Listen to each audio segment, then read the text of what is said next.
is from Biafra's Got Talent. We are letting Biafrans know the reason why we should remember those who gave their lives for us, those who died that we may live. You died to end my suffering. You died fighting for my freedom. Your blood is the seed of redemption. You are my inspiration. The deed no longer them, military shots at them. 67 to 70, we remember them.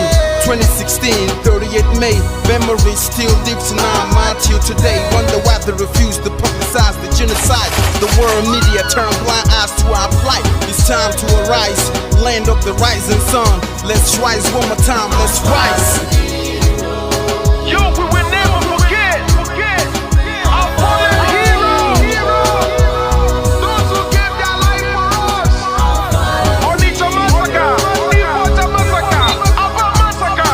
We remember you. Alright. Tell them I touched me, oh. Remember when me tell you say I touched me, oh. Yeah, I remember that one that called us a Bruce Mero. But the way you go like a Papa Nuku. Oh, them they were bonito. Me tell you what I look pandi, what pandi Samiro. Me tell you what I did. For me the fall and the rest of man I tell you what I am. Me never give up. Me tell them heroes, I want to promise you something today. We must fight together, no retreat and no surrender. We must hold them down till the end of time. The most important thing is that we will restore Biafra. May your soul rest in peace. I look up to the sky with tears in my eye. For other Biafrans and for freedom had to die. We will never forget you as the days go by. You are always in my heart, we'll never be apart. They fought for our freedom, they died for our freedom. They fought the Nigerian soldiers in the war front, without food, without guns, for our freedom, for our life, for our own good, for our children. We love them, our heroes, we want them. My heart bleeds when I saw them slain. Where will I be now if not them? They will remain indelible in my heart forever, forever, forever, and never, and never, and never. We serve in your plantation, and the way you paid us back with your bloody starvation. We play in our history that the death of my people is a mystery. No going back to get to a victory. I had a voice now call for vengeance. I never get bombed, I'ma blow like a vengeance. Yo, we will never forget our fallen heroes, those who gave their life for us. Onitsha massacre, Ipocha massacre, Aba massacre. We remember you. Alright. Where will I be now if not you? You died at Mali.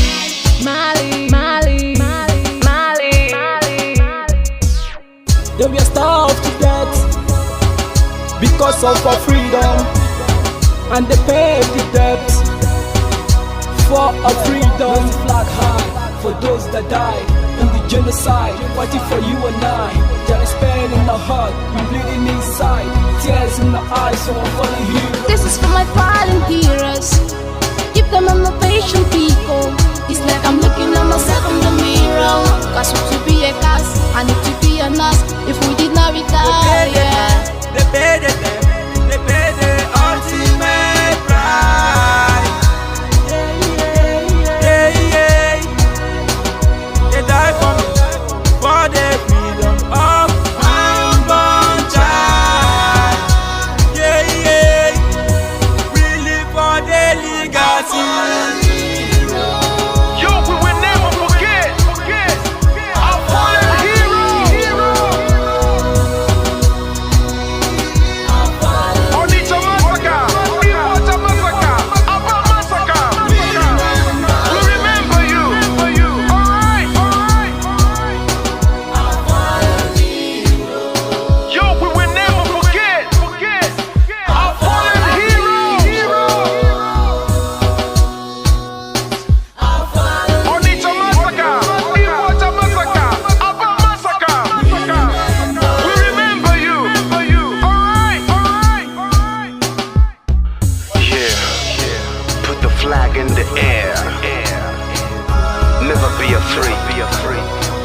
march on, cause we are more than conquerors.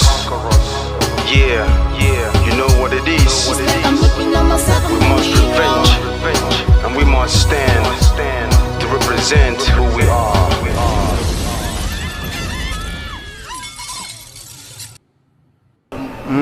Akara m ihe mbe na-eme mbe si ma chọrọ ofu ukwu ehi ma nke ọzọ mụ achọrọ ihe niile ma ụkwụ ya ma aka ya ma isi ya ma olu ya anyị ga-adọbiri wee pụọ na nke onwe anyị tigata azụ etu anyị nọ tupu ndị ọcha wee bịa ebe a nwa aha obodo ebe a nwe ndị mmadụ n'ime tupu nwa bekee si ebe o si hapụ obodo ya ọ bịa ebe a ọkpọrọ onye nke ọkpọrọ okeke ọkpọrọ okafọ dakata anyị isi ọ sị n'ụbọchị nke taa na anya aha anyị wuzi Naijiria anyị na-aza aha na-enweghị omimi n'ime ya ihe ngwa gị gbasị biko kọwara m ihe Naijiria pụtara enwepụghị kọwara m ọmụa ga-aza aha osimiri ka osimiri ga-aza aha mụnwa n'ihi ihe anyị na-ekwuwu na ebe arụgidere ụlọ a na ọ jọgburu onwe ya ọ dịghị mma Naijiria agaghị emekọtanwu ihe ọzọ ihe ọjọọ emego n'obodo a arụ emego egbugo ndị be anyị aka na-egbukwa anyị ndị Fulani wee chere na mabata be anyị ka na-egbukwa ndị be anyị ruo ụtụtụ echi a na-asị m na ọ ga-adị mma oge ọ na-ekwu ka nwee mmekọrịta bụ nke ndị iro kọ nke ndị ụmụnne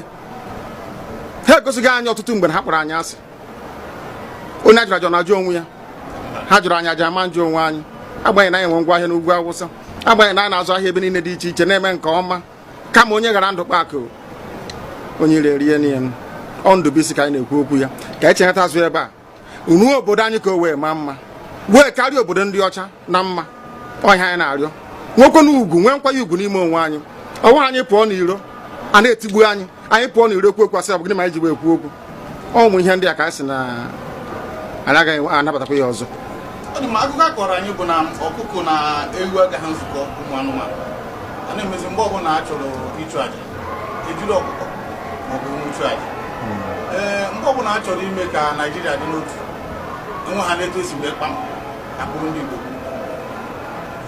ọ pụtara na anyị bụ ọkụkọ maọbụ ka ọ pụtara na anyị agaghị nzukọ mere ya bụ ihe eji eme anyị bụ ndị Igbo ụdị na ọbara ndị Igbo ahụ kpafu n'obodo Naijiria agaghị ọ bụ site na akpamasị ihe na-eme anyị dịka ihe mere ndị ji oge mgbe gara aga etu akụkọ mba niile dị iche iche ji kpọọ ụmụ Izrel asị a na-egbu ha a na-egbu ha a na-egbu ha afọ niile aka na-egbu ha o wee ruo oge ugbu anyị asị na ogbugbu a na-egbu anyị na ọ dịghị anyị mma ọ ka mma na onwe ihe ekegbuo anyị nwu nwere onwe njem a nke anyị na-aga kama na na-esi etete n'ụtụtụ asị na onwe onye gburu ebe a onwe ha na-ekwu okwu o doo na onye onye n'aka ụkọchukwu n'ugwu Awụsa ebepụ isi ọnwụghị ofu ugboro ọnwụghị ugboro abụọ ọnwụghị ugboro atọ ọnwụghị ugboro anọ ọ bụ ruo ole mgbe ka a ga-egbugide anyị wee rue anyị asị mba na anyị ga-aga ka anyị nwee ike wee nwere onwe anyị ọ ka mma na anyị nwụrụ ebe anyị na-azọ nwere onwe tụbụ na anyị nọ n'ụlọ etu a mmadụ ibe mabata n'ime ụlọ mbịa bupụ m isi a sị na-achọghị ụdị nka ọ bụghị anyị maka ga-eji onye si na ya ga-ata anyị ahụhụ ma ọ bụ na anyị fee arụsị anyị wee na-efe arụsị mgbe were iwe gị na ọmụma gị wee bịa leta anyị ụmụ anyị wee na-anwụsị ụfọdụ nọ n'ụzọ ije ha anaghị alọta ụlọ ọzọ nne na nna wee na-ata ahụhụ wee na-ata ikikere eze nwaanyị konye ka ọ gaa ubi gaa rụọ ọrụ Fulani chiri ehi bata ebe ala ihe nne n'iyi okwu ebepụ ya isi anyị bụ ka anyị kpọpụ onye nwe anyị n'ugwu Awụsa ahụ ejide anyị wee gbuo ihe ọbụla anyị mara aka n'ime ha si maka ha aga n'ihu elekwa ọdụ ụgbọ mmiri n'igwe ọcha bụ ememiri ọya nke dị na Kalaba otu aka ahụ anyị na-ala nsọ ebe Biafra bụ ndị kọstọm sokwenye anyị n'etiti anyị anọghị n'ime mmiri kama kọstọm juru ebe niile ha wee na-ata anyị ahụhụ anyị kwe sịpụta anyị ka kpọchie anyị kwe sịpụta anyị ka gbagbuo anyị onye nwe anyị na Chineke na nke bi n'igwe ọ bụ ụzọ dị anya ka isi na-ekwu ndị iro anyị n'anya wee karịa ndị nke gị akwa anyị bụ ụmụ Chineke akwa ọba aha anyị ka anyị na-aza akwa ọba anyị nwe na-aza ike Chukwu akwa ọba anyị nwe na-aza amara Chineke akwa ọba anyị nwe na-aza Chisom akwa ọba anyị nwe na-aza Chizọba nna nke dị nsọ onye ime eluigwe dịka otu onye iro dị na anyị bụ ụmụ gị bịa ka iwe zọpụta anyị bịa ka iwe napụta anyị n'aka ọjọọ ihe bịa ka iwe lụọrọ anyị ọgụ bịa ka iwe dịtụ ozu ọ bụ ọgọnwa mgbe emilere Goliat Chineke nna nke igwe ruo ememiri Fero sikwa otu a mee ka Fero ka ọ guzo n'ihu ụmụ ndị anyị ga-ebido wee taa akwụkwọ igwe ọtọ ọzọ Chineke ga na-edu anyị n'ụzọ niile nke ezi omume ọ bụla adịghị na anyị na-aga ndagwurugwu onyinye ọnwụ ọ bụ bụ nwa bụ ekele eluigwe n'ụwa nwunye ọbụla kere gị n'oge malite n'oge ọgwụgwụ kama anyị onwe anyị bụ anọkwa ahụ ofu ụbọchị anyị ga-anwụ n'ezie kama ma akpọ na ogbu gị na-anọgide ebe mgbe ebighị ebi ọ bụ ya mere anyị ji were gị n'anya isi anyị wee na-asị nna nke dị nsọ bịa ka iwe gosi anyị Biafra na ndụ na-abụghị n'ọnwụ bịa ka iwe mee ka ebe gị na amara gị wee kpuchiri anyị ka uwe bịa ka iwe zọpụta ndị nke gị bịa ka iwe mee ka Biafra wee bịa ka anyị na-ewetụta na nsọpụrụ na ịja mma site n'aha gị onye bụ Chukwu abịa ma Welcome, welcome, welcome. Thank you for joining us on this very evening section. I appreciate everyone that has connected wherever you are connecting from. Like and share the program. Share to family and friends. Share to your neighbors. Call somebody to join us so that we can be able to have a very quick discussion and also give some briefing as we always do every evening. My fellow Biafrans, I appreciate every one of you. And for those who are joining us for the very first time, I want you to know that in this platform, we do not come here to instigate violence. We don't come to this platform to preach hate. We do not come here to attack people or individuals. What we do here is to promote the cause of Biafra. It doesn't matter the group you belong. It doesn't matter where you're coming from. As long as you are genuinely presenting a matter of Biafra, we are going to be with you and we will help you to promote the cause. Our mission is Biafra or nothing. So I appreciate everyone who are connected. Please like the program as you join. Like and share. Like and share. Very important, you like and share. That is how to reach to other people because a lot of things are happening.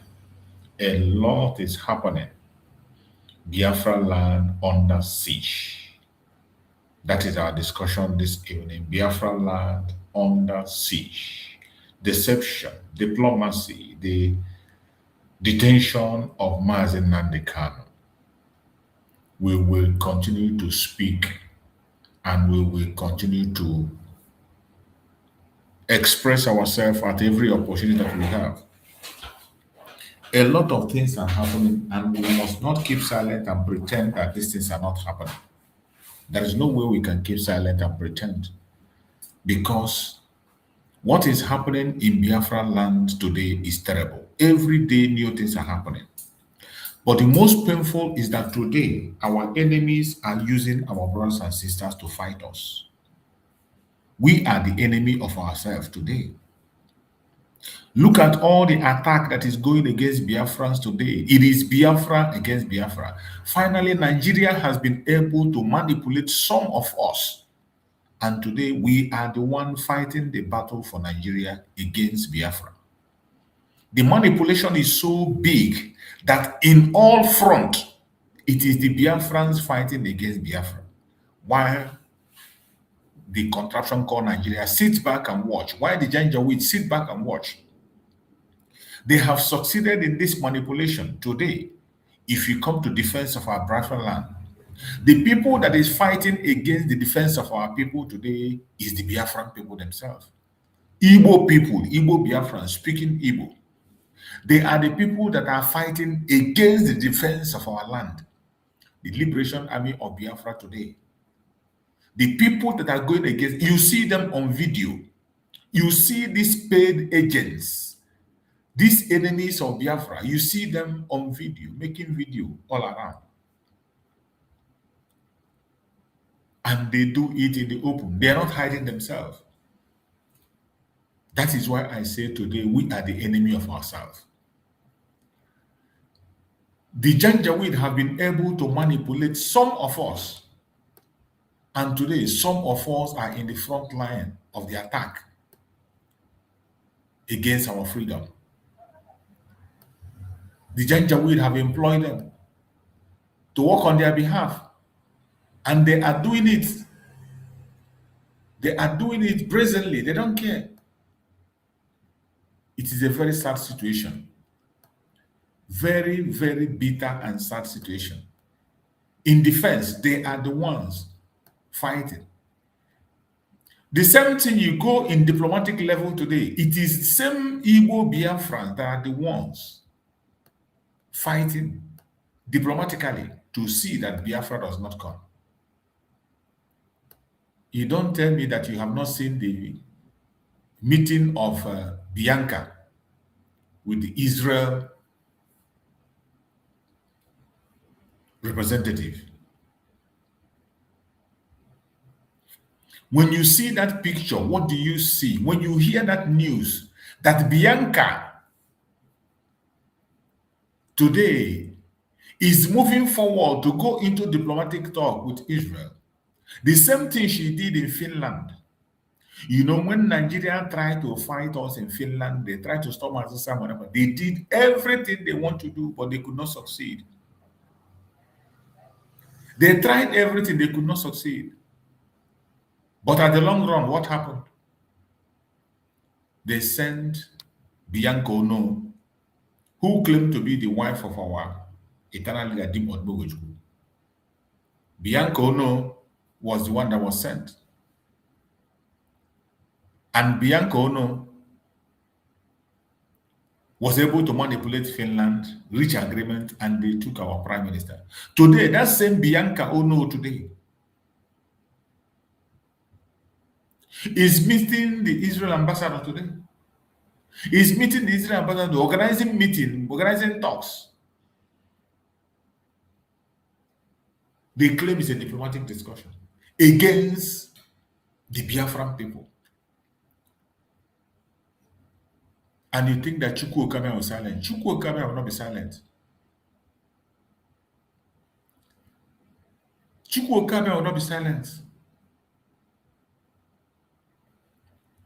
No matter what they do, Chukwu Okame will not be silent. They are going to suffer. They will suffer. They will suffer. They are going to suffer severely. And I bet you, no matter how they try, no matter how they try, no matter how they manipulate, they will never succeed. For everything they are doing against Biafra today, they are going to pay 1,000-fold. They are going to pay. They will pay for all their sufferings. They are going to pay for all their wickedness. They are going to pay for all their evil. They are going to pay for everything they are doing against the Biafran people. Whoever knows Bianca should go and warn her that the blood of innocent is crying out. The blood of the innocent is crying against Bianca Ono. Our eternal leader, Dim Odumegwu, is sharing tears in his grave. That today, his wife is the person that is in the front line. The person that claimed to be his wife is the person that is in the front line fighting against the freedom of the Biafran people.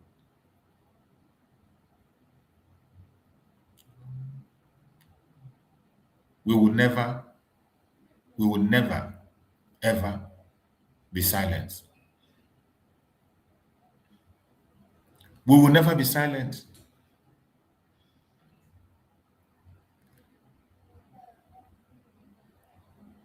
Chukwu Okike Abiyama will not be silenced, and the blood of the innocent will continue to chase her any place she go. If she continues to meddle with the issue of Biafra, continue to sell out to Biafra, Bianca Ono, if Bianca continue to sell out Biafra, evil will befall her.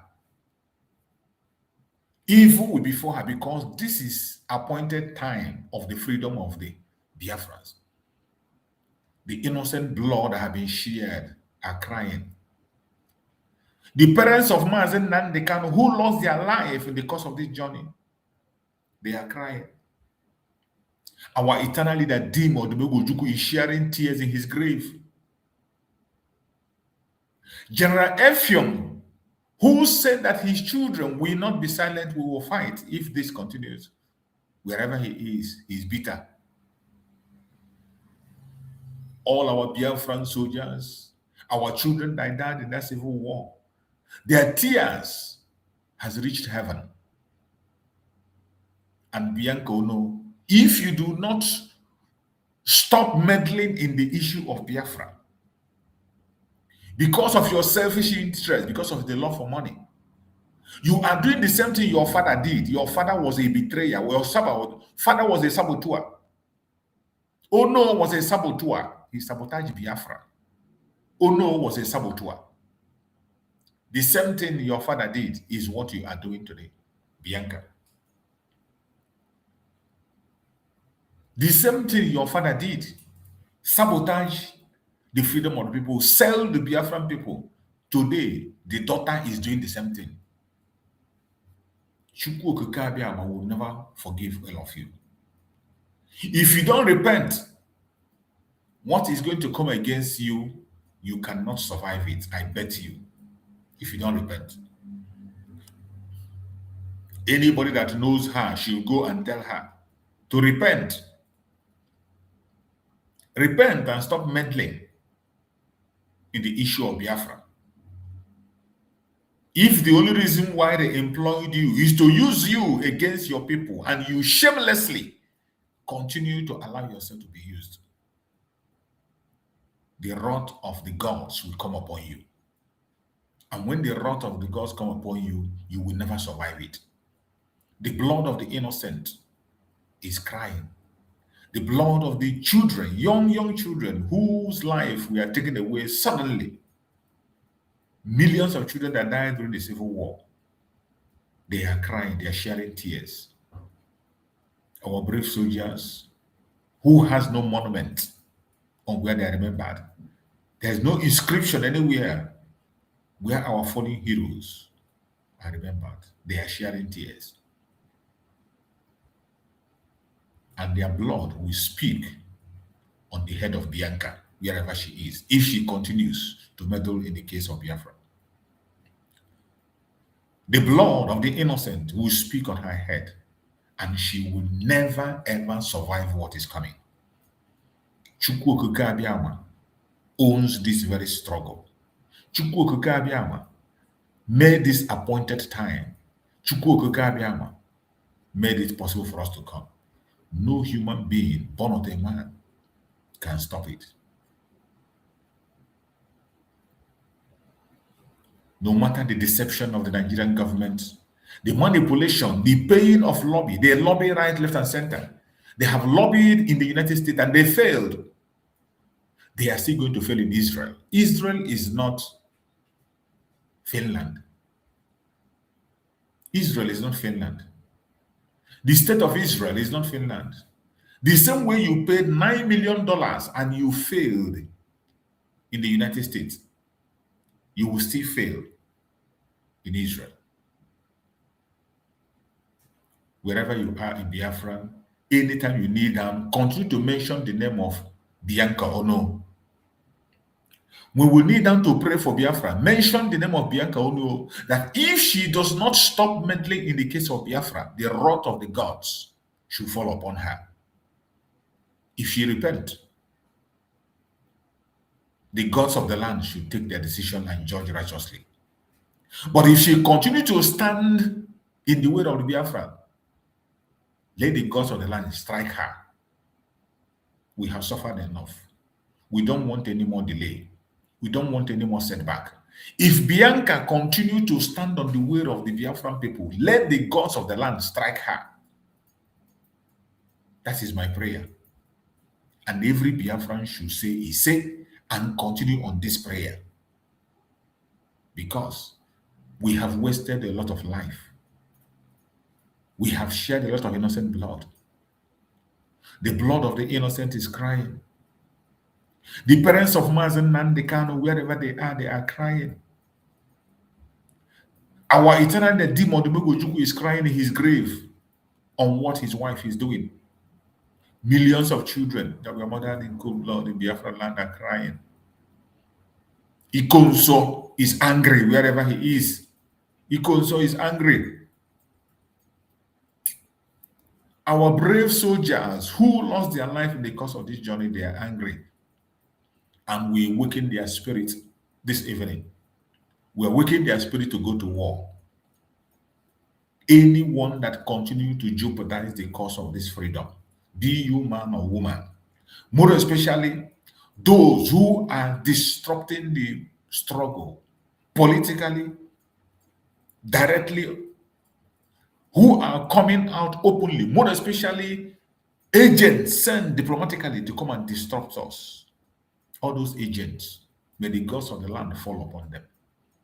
May the wrath of the gods fall upon them. May the wrath of the God fall upon them. May the wrath of the God fall upon them. Let there be bad news in their head. Every one of them. Let there be bad news in their head. Except they repent tonight. Except they repent. If they don't repent, as we have sent out the gods of the land to fight for us for vengeance, the gods of the land will descend on anyone who is fighting against the restoration of Biafra directly, wherever they are. If you don't know you are doing it mistakenly, it's a different issue.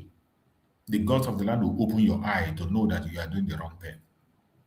But if you are intentionally with your two koro eye and you're fighting against the restoration of Biafra, the God of the land will strike you. It will not take long. The news will come. It will not take long. We have suffered enough, and we can't afford to suffer. This deception is so much. We cannot fold our hand and watch somebody again push us back. After our sister Bridget have done a wonderful work in Israel, and our case have entered the parliament in Israel. Just when our case have entered parliament in Israel, Bianca appeared. We say back to sender. Whatever Bianca is going to be used to do, whatever Bianca is coming to do, we say back to sender. She will fail the same way she failed before. My fellow Biafrans, do not forget that we have a mission. Continue to pray and continue to do everything you can do to make sure that our voice is heard. As we proceed on the program of today, don't hesitate to continue to do your own part. Remember, our Prime Minister, Mazi Simon Ekpa, fundraising is going to come up tomorrow. That fundraising is mainly for Mazi Simon Ekpa court. It is not for any other thing. For the international lawyer of Mazi Simon Ekpa. Mazi Simon Ekpa Njoko did not have a lawyer all this while. The lawyer he was using is pro bono. That was why they could not be able to tender most of the evidence against Nigeria. None of the evidence was tendered. We cannot fold our hand and allow Finland to be manipulating things. So I thank Chukwu that the group of people have come together to make a move to get a lawyer. In fact, the lawyer has been gotten already, which I shared the video. The video is still available. You can still go and hear what the lawyer said. The lawyer is not going to stand for Mazi Simon Ekpa inside the Finland court, but he has to be on international relation. The External Affairs Minister of Finland, consultation to the External Affairs Minister of Finland, to the EU, to the United Nations, and to the United States. That consultation will force Finland to follow the rule of law, because the right of Mazi Simon Ekpa was abused. How can a prosecutor reject evidence against Nigeria? No single one was tendered. And we cannot fold our hand and watch it happen again. That is why a group of people have come together and they raised a lawyer who can do that job, an international lawyer. So please, no matter the group you belong, no matter what you believe, no matter what the main agenda is our Prime Minister, Mazi Simon Ekpa. If you love him, come to that fundraising and give your widow's mite for his lawyer tomorrow. And remember his court on the 28th. His appeal is on the 28th, on the August 5th, not 28th, August 5th. 5th of August. 5th of August is the case of Mazi Simon Ekpa. And that day, every one of us need to be available in Finland. Get your ticket on time so that you wouldn't say they didn't tell you. Get your ticket now so that you come there to represent yourself. It is very important. I urge every one of us to stay in. Don't allow yourself to be found wanting. Whatever you can do to present Biafra before the whole world, please continue to do it. This battle is not for one person. It is not for one group. It is for every Biafran, no matter the group where you belong. We will fight it until we win it. I want us to go into some updates in their contraption called Nigeria to confirm that Nigeria has ended, to confirm Nigeria is a failed state, to confirm that Nigeria is irredeemable. That is why we play videos of the situation in the zoo. Let us listen and hear the latest on the situation of things that are happening in the Zoological Republic. It is very important.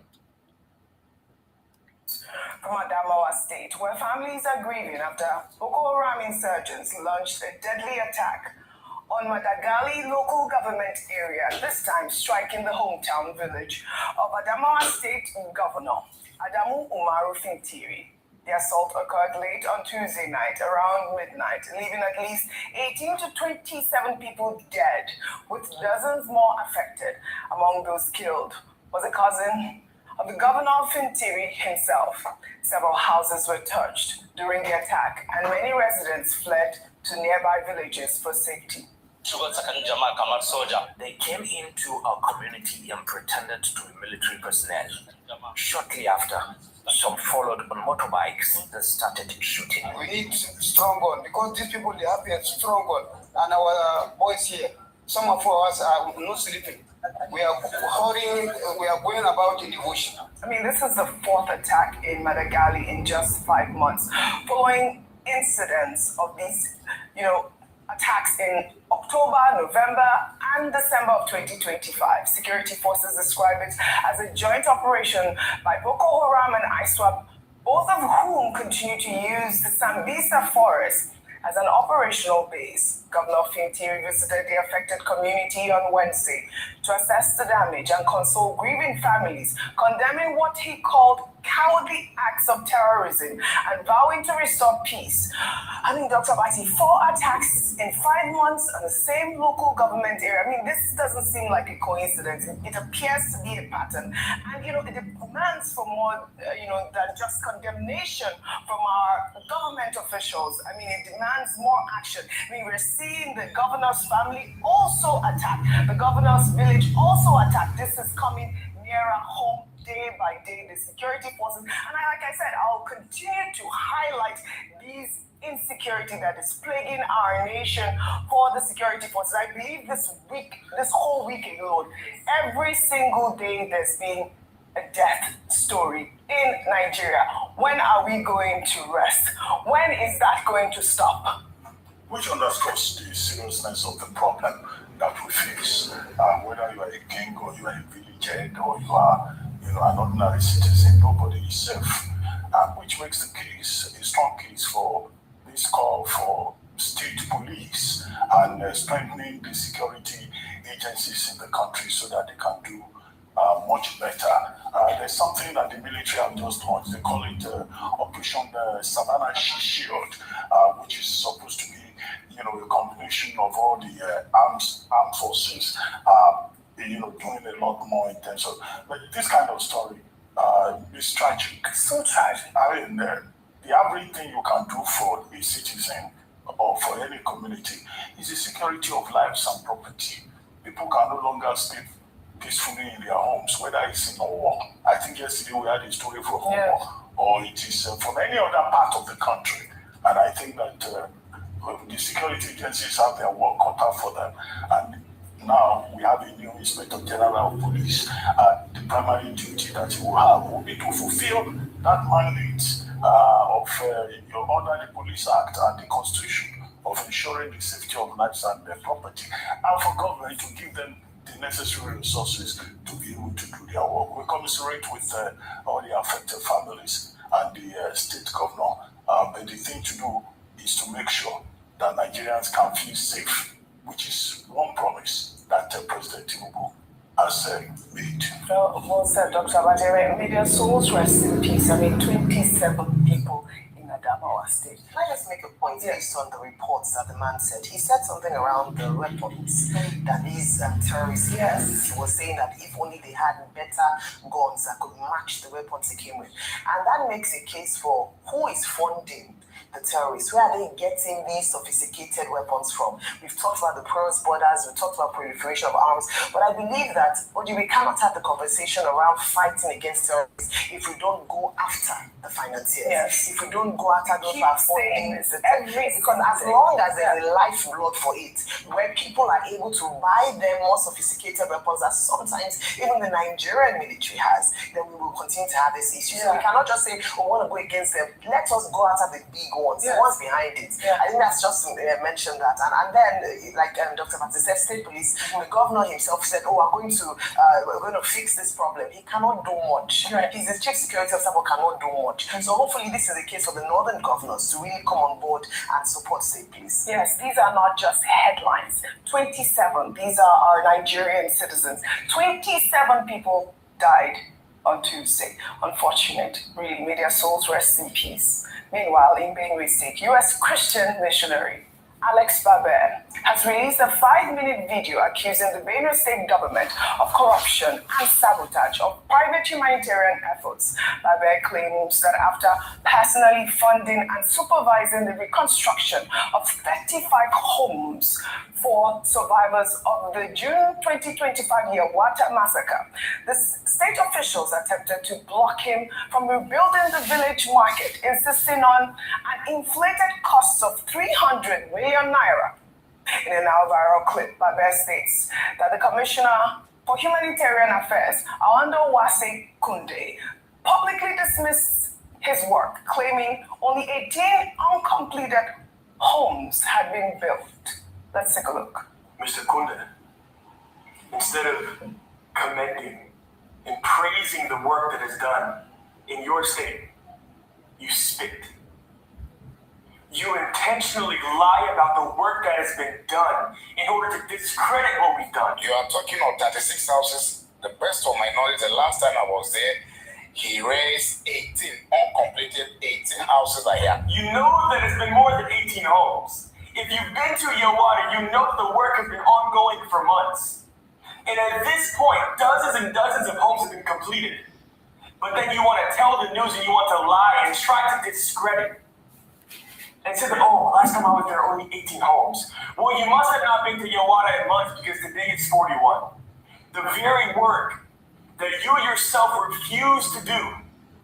For 6 months, the government had the funds to do rebuilding, to be able to help the people. And it wasn't done.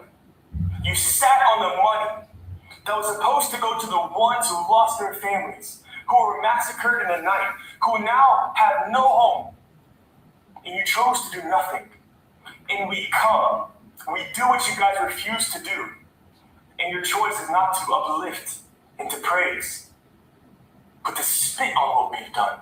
I don't know who gave him 300 billion projects to build market. It's laughable. We don't have such. If you have any 300 billion project that the ministry write to him or whatever, he should come. Mr. Kunde, you say that you have no clue who talked about a 300 million market. Yet it was your own words. Tell the truth. I have the messages. They're right here. You sent the video. You told me the figures of what this market that was proposed will cost. And I rejected it and I said no. To verify, this is frustrating. Baber has called the commissioner's statement shocking and deliberately false and warns that U.S. officials are monitoring the situation closely. The question Nigerians are asking: if a foreign missionary can rebuild 35 homes, what exactly has the Benue State government done with the billions of naira donated for these same communities? Now we call on the EFCC to look into these claims. I know I took one of the stories from the First Lady donating about $1 billion naira, to Benue and all of that. And now we're hearing this Commissioner for Humanitarian Affairs attacking the one man who's been doing the Lord's work in Yawata, Rufai. You know the song that was ringing in my head as I find it frustrating. I was singing the song that was ringing in my head. The number you are calling is not available. These guys are jokers. No, it's you see the shit like this. A Christian, foreign Christian missionary came to do the work government ought to do because government abdicated the responsibility. At first, this was the same Yawata that President Tinubu, the leader of the country, couldn't even go to because then he rained that day and the road was bad. After we had called, go there. People live their own turf. Come to build homes. Then you now start to controvert the issue. Instead of you to be lying on the ground, be licking Alex Babi's feet and saying, Alex Babi, thank you. You are the savior. You are the modern day Jesus. Thank you. But he will never. You see, when I tell you that the country is gone, or do you think I'm joking? See this man, they want to also feast on the misery of people. Isn't it enough that they kill people like that in Yawata? Nobody could save them. They want to also feast on the misery of people. So what have they done for their own people? And that's a shame that they should feel. Look at Yawata people. I constantly interview Francis and Tom. And people that have families that have been affected. I have also helped raise money for one of the IDP camps around there. But these people are not concerned about the people. See, Oji, today, you know what they do? They get into government just to get privileges. And they get money and resources. And once they get the money, they move on. So the missionary that raise money from abroad, they will want to tell him an inflated figure because all they believe is shop the money. Just bring the money, let's shop. And that's why you see their lives are never better. Oji, speaking of Adamawa, it will happen again. See, another thing I want to also tell people, because I see that we are getting ahead of ourselves in this conversation about state police. We're being delusional. If you have state police, it's not going to change anything. Once you have an established culture of impunity, nothing is going to change. Because if the federal forces, there's been allegation of infiltration, how are you not sure they're going to infiltrate the state forces? Until we collectively rid our society of this level of terrorism, nothing will move further. Look at Swinton. He has just decamped to the APC as they are close to the center now. Does it stop the state from being attacked? No. The answer is no, Rufai. The answer is no. I don't know if you wanted to chime in quickly on Babe's story, Ayo. Yeah, thank you so much for bringing up Oji, because when I watched the video, it was shame that covered me. Shame because it's almost the story of the Nigerian government in many instances, whereby there's a dereliction of duties, then people, whether it be internally, home, come gather money together or internationally, and then rather than appreciate the efforts of Alex Baba, it was a trend of, you didn't do this, what did you do? We have been talking about part of this issue around this, persecution and resettling of members of the community in IDP back to their communities is for the government to do something. What has the Benue State government done?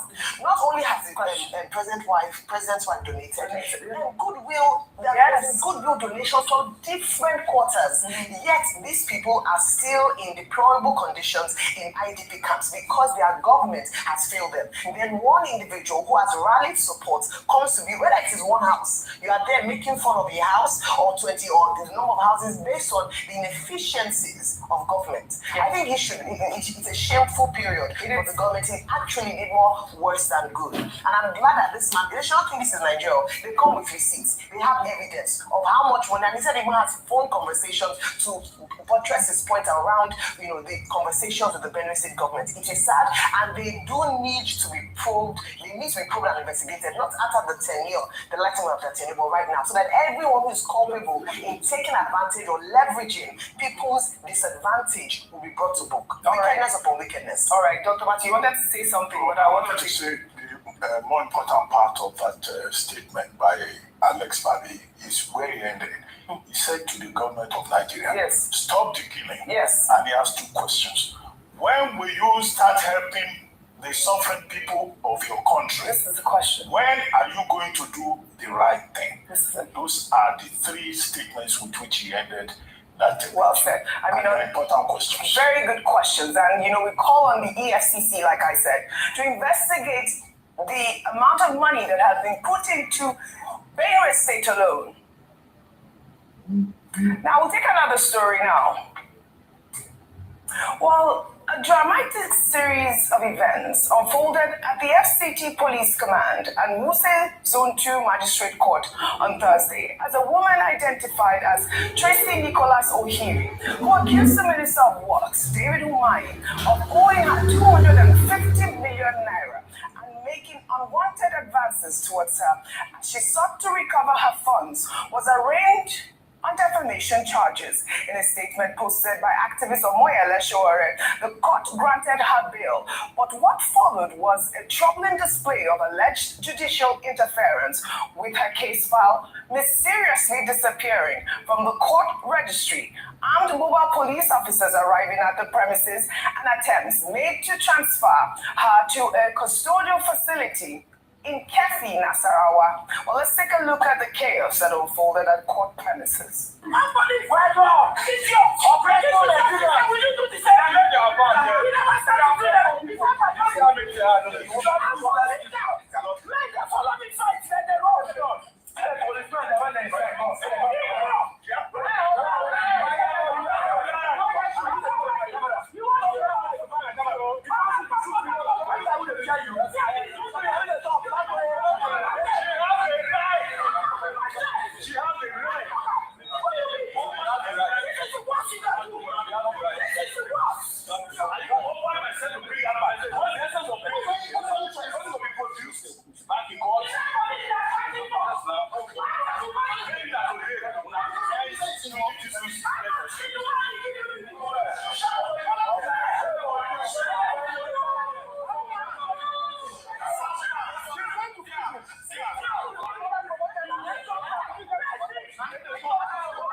This is quite chaotic. Well, Sowore stated that he took the intervention of Acting Inspector General of Police, Tunji Disu, and sustained resistance from members of the Take It Back movement to prevent her immediate transfer.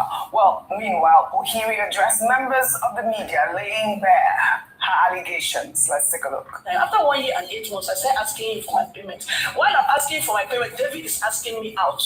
When I'm asking for my payment, David is asking me to date him. I told him, sir, one day I got so frustrated. I said, sir, can you concentrate and pay me my money? Stop telling me about dating you. I've told you I cannot date you.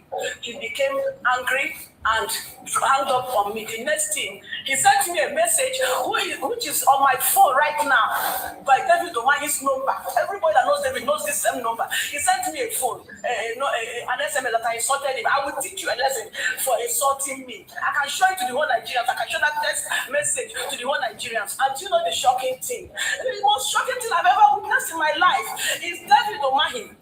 In my face, when he was brought to an interactive section with me by his boy in the police station, in the police force that he's using. David looked me in the eyes and said he has never met me. He said this yesterday. I have never met this woman before. I'm only meeting her for the first time. I almost died. David Umahi said he has never met me. I brought my pictures with David Umahi. I brought evidence showing me and David Umahi in his office as a deputy governor. They said, how are we sure this is real? God, I wait for Nigeria. Or reactions are trailing the allegations made by Tracy Nicholas Ohiri against the Minister of Works, David Umahi. With a statement from political analyst Ebi Ajali Ebi pushing back strongly against the claims, describing them as unsubstantiated and timed to distract from the minister's work.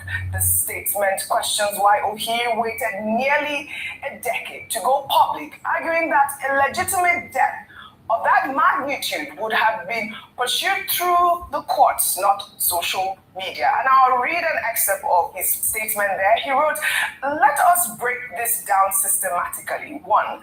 The question of commercial logic campaign operations at gubernatorial level are not roadside transactions. They involve structured committees, procurement channels, documented approvals, and financial oversight. No serious political campaign operates on verbal promises worth tens of millions of naira. If goods valued at 24.5 million naira were truly supplied, where is the written contract? Where are the delivery notes? Where is acknowledgement of receipt? Where is evidence of demand immediately after the election? Why wait nearly a decade before going public?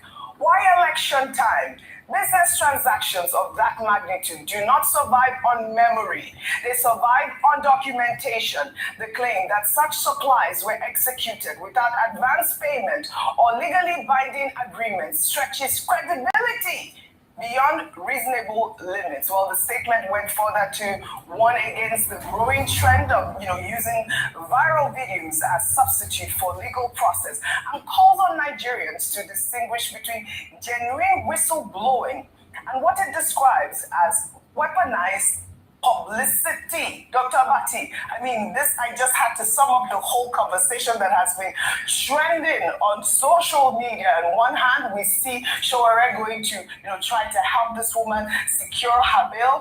And then, these allegations were very weighty allegations. But you had the minister yesterday when we took the story saying that, he doesn't know this woman. Even she also admitted that he said he didn't know who she was, which is, quite strange, Dr. Abati. Okay, one, the matter is already before the court. Yeah. Now, she has been granted bail, right? Now, the court is pleased to pursue the matter. Yes.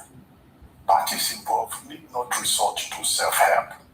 That's number one. And the social media is not a courtroom.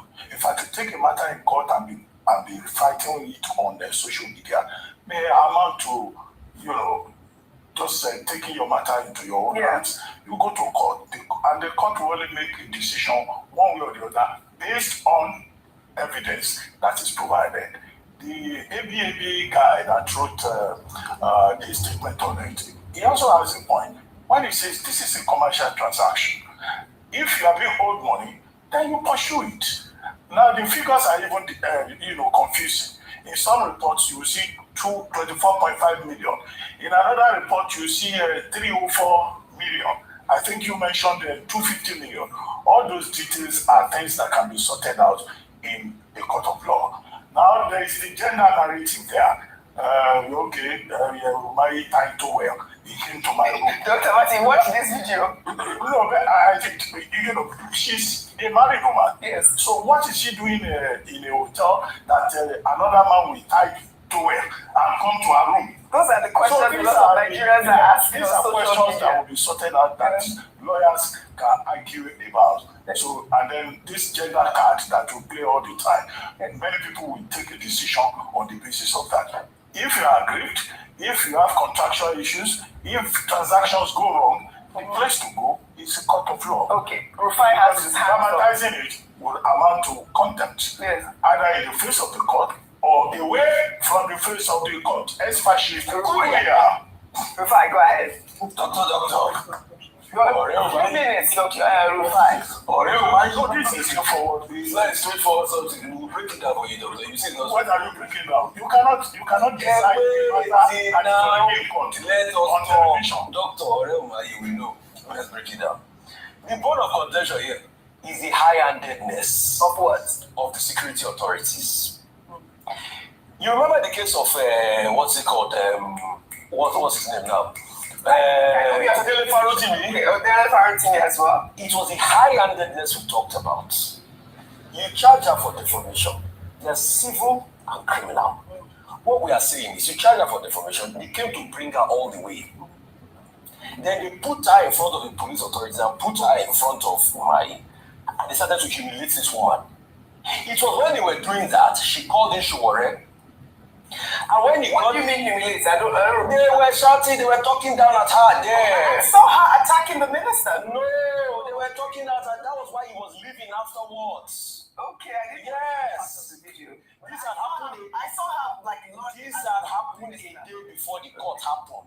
Okay, I watched this video. So they went to bring her all the way from Lagos. They kept her there. They kept her in the cell. They were harassing her. That's when she was stepped into the matter. And they went to court yesterday. All right? And when they got to court yesterday, they granted her bail. But what they were trying to do is that they were still trying to ensure that the bail was not perfected, so that she will sleep. They will take her to Kuje. Horrible. So that was what they were trying to do. That's why the Chuwore protested, and he even went ahead to call the IGP. And he said, I will stand for this woman. Leave her for me. I will bring her to court. You can find me anywhere. The substantive matter here is the high-handed. We're not saying they should not settle matter in courts. All right. It's the high-handedness. If you and I, do you know how many days they defame? If you and I that we don't have powers in this country, can we just instruct the police to go and pick somebody in Lagos over a case of defamation? It's the high-handedness we're talking about here. But the other matters can be settled in court. It's the high-handedness. But the police are subject matter. Well, Yes, it's the high-handedness. In fact, that was why they went to Oji. That was why they went to hide the file.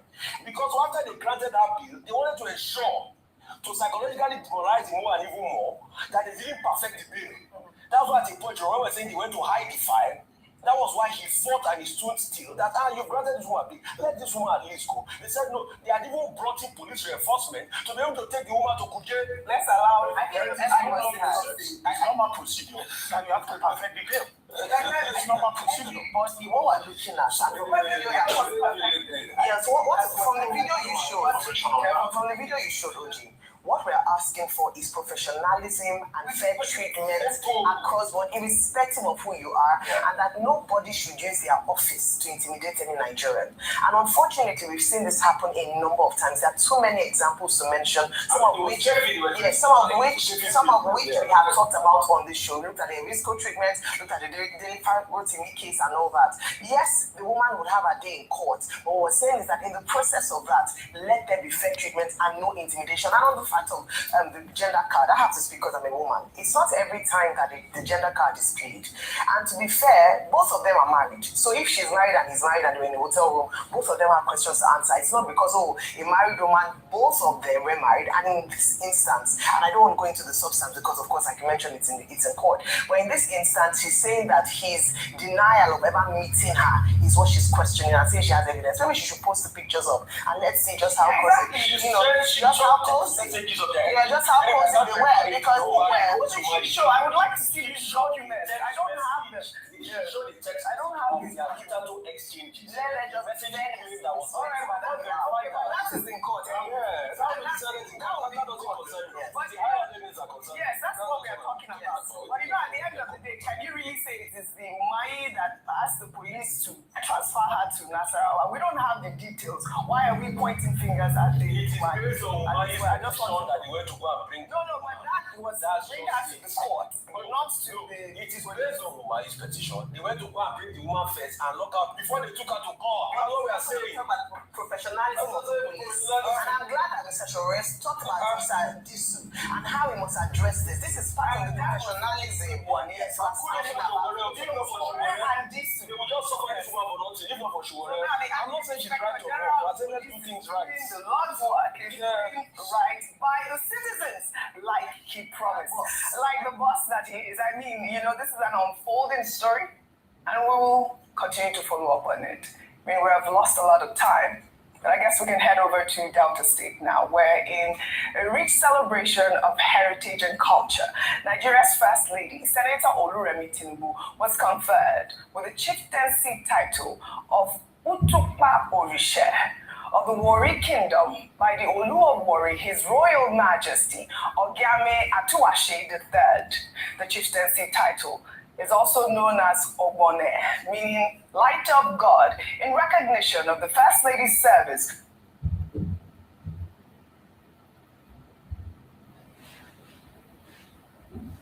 Powerful moral voice has once again entered Nigeria's political conversation. The Catholic Bishops' Conference is warning that Africa's largest democracy is drifting deeper into insecurity, economic sabotage, and what it calls a troubling decline of democratic values. In a strongly worded communique issued here in Abuja, the bishops did not just raise alarm, they pointed fingers at leadership and at politics driven, they say, by power, not purpose, and a system where institutions meant to protect democracy, from the Electoral Commission, INEC, to the judiciary, are increasingly viewed with suspicion. They speak of massacres and mass burials, of terrorists emboldened, of voters staying away in record numbers, and of a nation rich in resources yet crippled by corruption and poverty. Even more striking is the suggestion that delays in prosecuting terrorists or reintegrating so-called repentant fighters risk creating the impression of complicity. The message to President Tinubu is clear: act decisively and act now. So, are these concerns justified or overstated? Is Nigeria truly at a tipping point? With more on this, I'm joined now in the studio by a leading member of the Catholic Bishops' Conference of Nigeria, John Cardinal Onayekon, Archbishop Emeritus of the Catholic Diocese of Abuja. John Cardinal, thank you very much indeed for coming. Thank you very much, Charles, for a very brilliant summary of our communique. I'm just wondering what is left for me to say. Well, to be quite honest, I simply followed your communique. So the brilliance goes to you. And your Bishops' Conference says Nigeria is drifting into insecurity, economic sabotage, and democratic decline. Is this country already mired deep in crisis or approaching one? Before I answer that question, permit me to remind our viewers, and I hope also remind those in power who may be still listening to us, that this communique is not a political statement. It's a document that was fashioned with a deep love of Nigeria in mind, with honesty, and I also say with deep Christian faith. Imagine a group of almost 70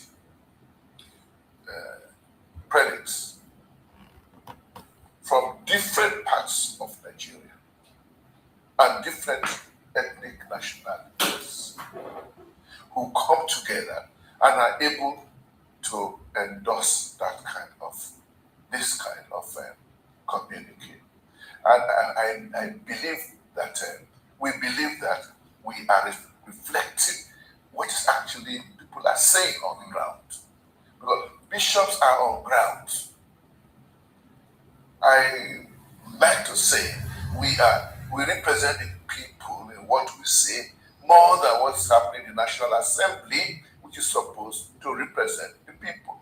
Well, that's part of our major problem, that we're no longer sure that our representatives, the National Assembly, represent us, both in the priorities they set, in the decisions they take. And so, why I'm stressing this is so that government should not look at what we are saying as the rantings of some political organizations. We have no intention of taking over government. Not at all. So, if anything is driving us, it is purely the love of our nation.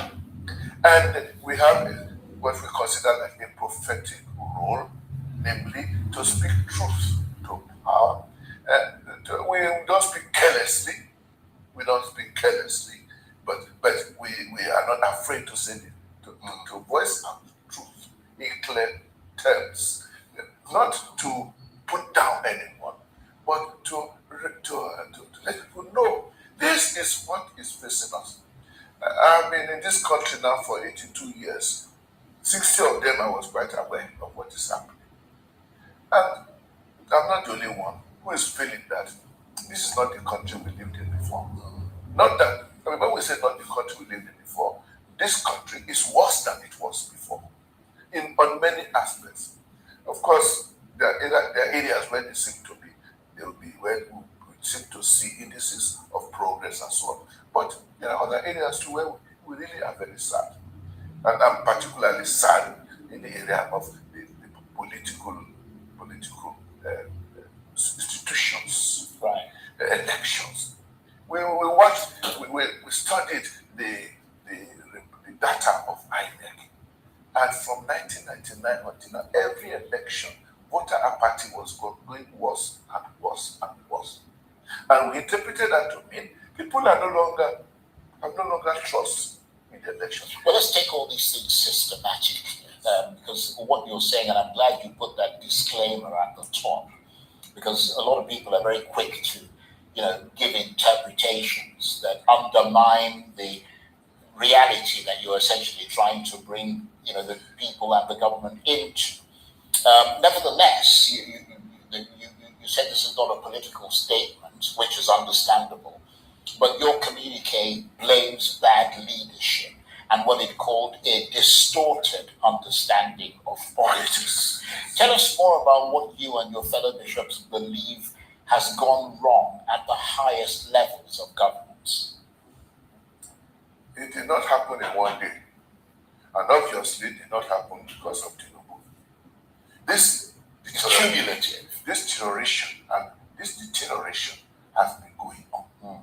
Like I mentioned today, if you take the incidence of the number of Nigerians who come out to vote, we find that they are less and less and less.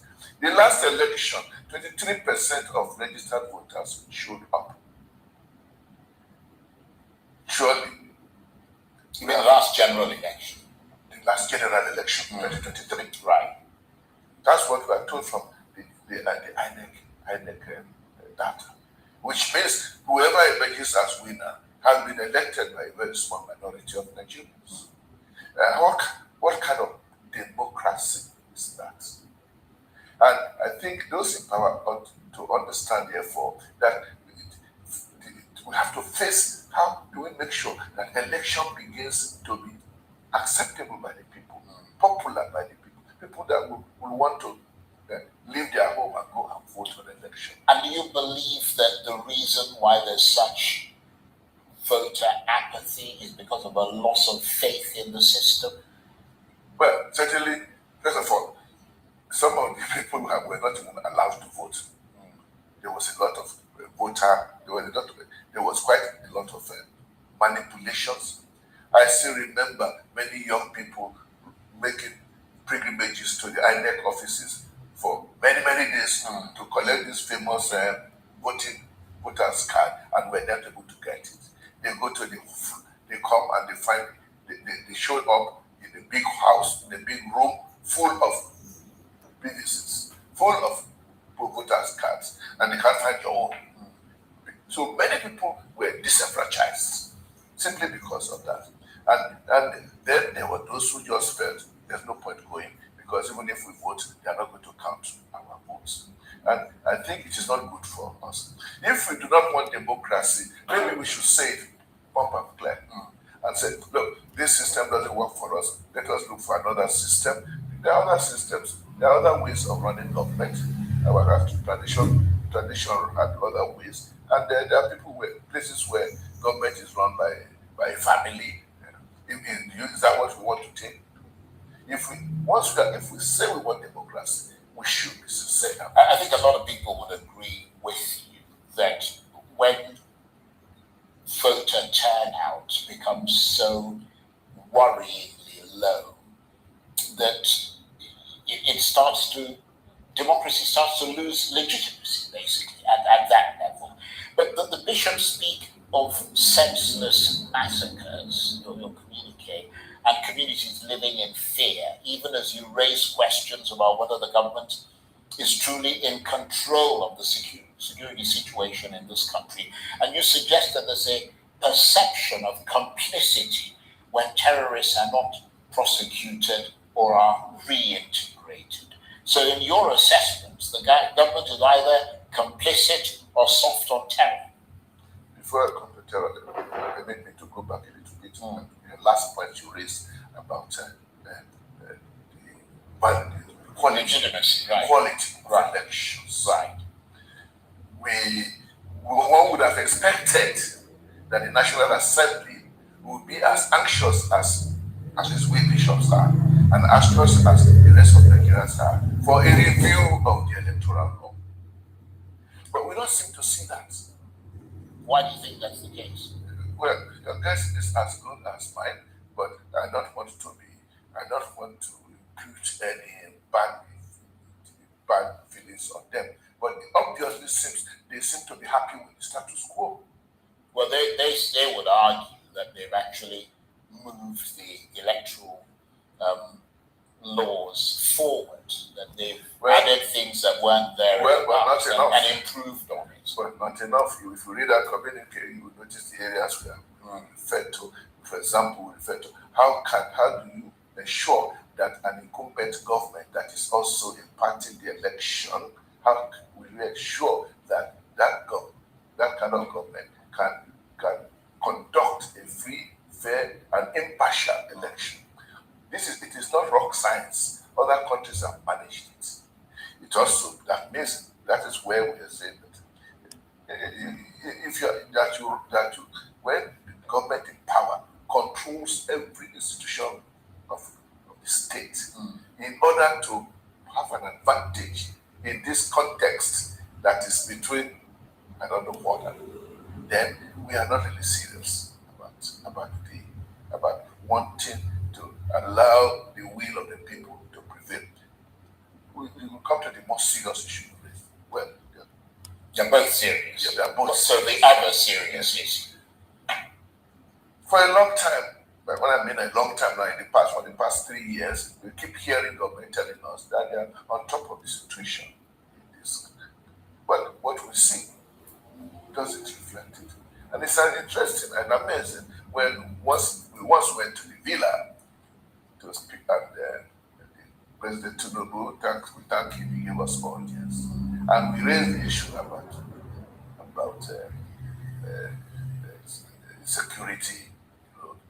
And to our surprise, the National Security Advisor started talking. And he was talking, we were all looking at each other.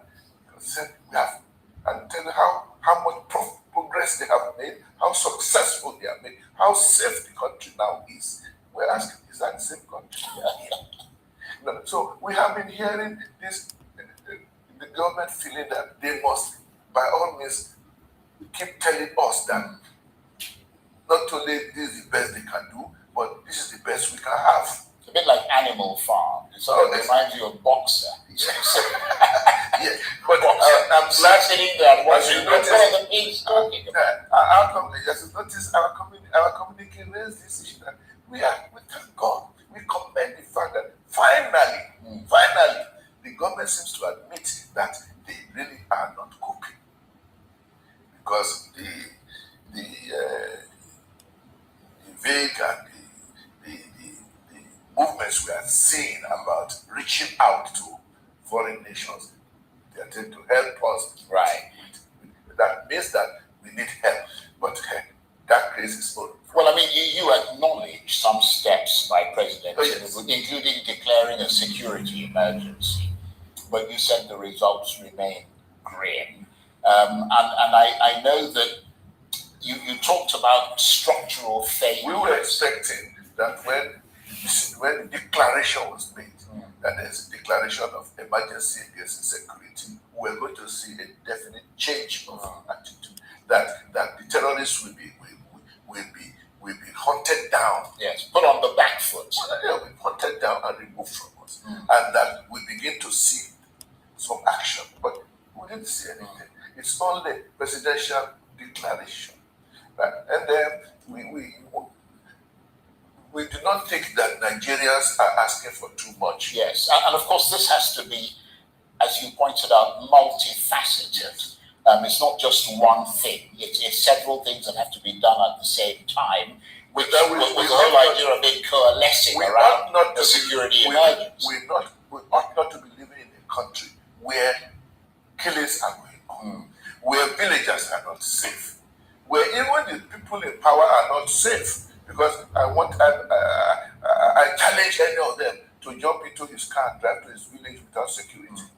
Which means this is not as it should be, and we cannot continue like this and let no one tell us that there is no other way out. And you pointed to illegal mining. I mean, I'm talking about things that, everything that has to be done at the same time. You talked about oil bunkering, illegal mining as funders of insecurity, and you also criticized continued food importation. Is this a failure? All these things of policy or of political will? Charles, when we were trying to, as you know, with a group of 70 bishops trying to come up with a communique, everybody with brilliant ideas. So many things came out. We had to pick and choose which we are going to even mention. You had to edit. Yes, just mention, which is what we do and here every day. That's what has come out here. Yeah. The mining thing, which for a long time we did not even know about. Nigerians are now hearing. They know that people risk business, cutting away our mineral resources without any government control. Here is bunkering is even better, because at least in bunkering, the oil it is understood that the petroleum resources goes through a particular channel through NNPC. We are wondering what's happening to them. We're just hearing that there are people who have been making billions from our natural resources without any accountability. Yeah. And certainly not without the complicity of those who ought to stop it. Quis custodiet ipsos custodes, we say in Latin, meaning who is going to look after the guardsman himself. When those who regulate are not doing their duty, when do we start? And it's not only that mining is cutting is depriving Nigeria of our natural resources. It is also destroying our environment. It is destroying communities. The latest, what we do know now is that a lot of these attacks, which ends up displacing villagers, is to make room for large-scale mining. How can that be happening in a civilized nation? It is difficult for us as bishops to believe that those who are in charge of our affairs are not aware of this. Well, a new police inspector general has been appointed. I don't know whether that has anything to do with any of these things. Whether that, this issue of food, it worried us. Many bishops who come, especially from this north, are saying farmers are now in trouble. They went out to plant. By the time their crops, rice, beans, whatever, comes to the market, the prices have come down. And it is reported, it is alleged that the fall of price is a political gimmick, that government flooded the market with imported food. If that is true, then it is the wrong decision to take, because if government flooded the market with imported food, that means our money is being spent to go and buy imported food from abroad, thereby supporting those who produce those things. That money should have been given to our farmers to reduce the cost of production of their food, reduce the cost of fertilizers, to give them free, just give them everything that is necessary. To support agriculture. So that they can produce our own. Well, let me say this, because we're running out of time.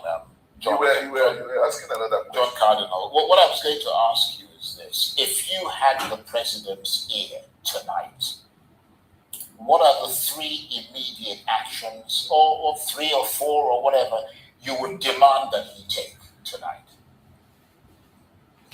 you all would need to mention things that he should be able to do that are visible. And of course, for most Nigerians, the major problem in Nigeria now is insecurity. Yeah. Yes. And that is whatever it takes to make Nigerians safe. Second point, major point, which is linked to security also, is corruption. And you cannot completely eliminate corruption. Corruption is all over the place in the world. But Nigeria is different. It seems that corruption thrives. In other countries, people who want to be corrupt have to be careful because they can be caught. And when they are caught, they pay for it. But here in Nigeria, it seems that those who are corrupt always get away with it. Always get it. It's not correct. It's not right. And of course, the third element is our own peaceful relationship among ourselves. In my own opinion, that's even the greatest thing to help Nigerians to begin to.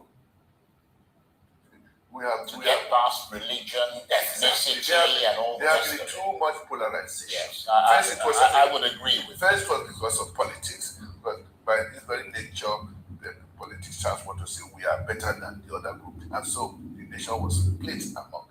Now, then later on, religion has become more problematic now than it was 20 years ago, and we need to really face it. And I have a strong conviction that the vast majority of Nigerians, Christians and Muslims, want nothing more but to live together in peace. There are those fringe groups that have their own ideas. Thank God those ideas are not shared by all of us. We should be able to deal with them. We should be able to deal with them. And deal with them, I wanted to use the word ruthlessly. Let me say, deal with them decisively. I'm informed, and I'm informed that even in the most Islamic countries, Saudi Arabia does not give free rein to Islamic extremists to do whatever they like. It's the slightest case, stop them. And why can't we do the same? Indeed. And on that note, I want to thank you very much indeed. It's always very inspiring and hopeful listening to you. John Cardinal Onayekon is the Archbishop Emeritus of the Catholic Diocese of Abuja and a leading member of the Catholic of Nigeria. Thank you very much. I hope you realize that I'm communicating. Yes, it did end on a note of optimism. It looked at faith, hope, and the way forward. And we're telling everybody, get ready 2027.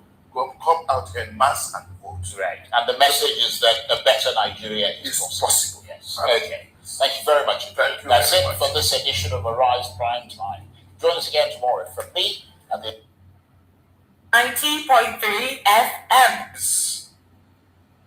Especially a government that had barely gone through its first administration, consistent suffering of citizens, irregularity in the dispensation of justice, opaque method through which governance is carried out, brazen ruggedness, especially thuggery, brigandage, and the activities of political and stalwarts. The fact that the National Assembly, the legislators, those who are meant to call the government of the day accountable with some laws that are passed, delay, where governance is taken as a joke, where the people suffering are not taken into cognizance, and there is apathy from the government to its people. Nobody is saying that the coup d'etat, the overthrow of a democratic government should be sustained, but what exactly classifies? And how does this present President Bola Ahmed Tinubu's government and the government ruled by the All Progressives Congress? Throughout 2015 till 2023, Buhari's administration was riddled with corruption, insecurity, apathy, and the fact that there was nepotism, tribalism, brigandage in the sector, culminated to the protest that can never be forgotten up to now, which is the hashtag 2026 EndSARS protest. We saw how there was a reverberation of the polity, and the Nigerians, specifically the Nigerian youth, said, we can no longer continue like this. Then obviously SARS was supposedly disbanded, but the problem persisted. And now, in 2023, under Tinubu's administration, after the announcement of fuel subsidy was removed, Nigerians thought that the protest continues. Tribalism continues, brigandage continues, political thuggery continues unabated. Public officials seem to feel the discordant tunes in the polity. Nobody is punished for making divisive comments, specifically by supporters of the government, promoting such divisive statements, specifically dividing the polity. And the president has come out to say that he's not the one responsible for that. He's basically all about trying to secure the government of the day, speaking with the senators to please look for how they can implement state police and ensure that democracy thrives. Are we indeed going through a democratic dispensation? Is anyone allowed to call out the government without coloration from religious or tribal undertones? Now, the Trump administration declared Nigeria as a country of particular concern, saying that indeed insecurity was targeted against a religious group, terminate a Christian genocide.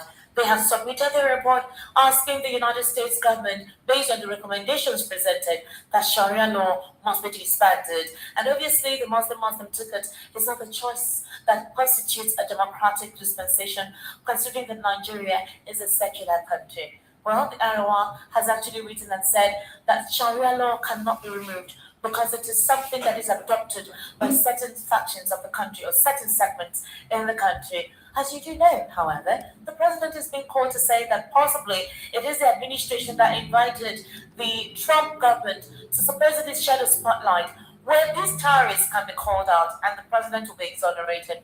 They were advised on the president to seek support, specifically in military intelligence and armaments, on different countries rather than focusing or relying on the United States of America. The president has sought connections with Brussels, Turkey, to not rely on America. But then there have been talks, whispers, that Nigeria is due for a division. Nigeria should supposedly look for which we can revert to a regional system of government. And there are talks that possibly if President Bola Ahmed Tinubu wins the 2027 elections, he may divide the country into 6 geopolitical zones. Is that going to be possible? Will that help the current situation in this country, considering the economic viability across the regions? The Southwest is considered the most vibrant, potent economic, dispensation in Nigeria's history. So far, this is the only economy that is vibrant. Other economies are actually still trying to survive. The South maybe. The North, not all the northern states are good. The Southeast is still struggling based on bad leadership, insecurity. And if indeed there is a division, specifically when it comes to restructuring, who would benefit from this? Okay, we're going to be looking importantly into this and basically other issues as the discourse continues. Barrister Nnamdi Kanu, good evening and thank you for joining us today. How are you? Esther, Welcome. how are you doing? I'm fine. How are you? I'm okay. And you? I'm okay. I'm fine. Not too happy. What is the reason? Well, things in the polity are not looking friendly. And things are very expensive, Barrister. My favorite soup that I cooked this weekend. You The money mentioned when I increased. gave you the money. You didn't give me the money. Okay, how about the shopping I did? You did not do any shopping. So what time will I do to make you happy? Have you done anything in the first place to make me happy? What will I do to make you happy? Because you need to be happy to do this job. I'm serious. Barrister, oil is very expensive. So expensive. Including stockfish. And that's a potent seasoning for oha soup.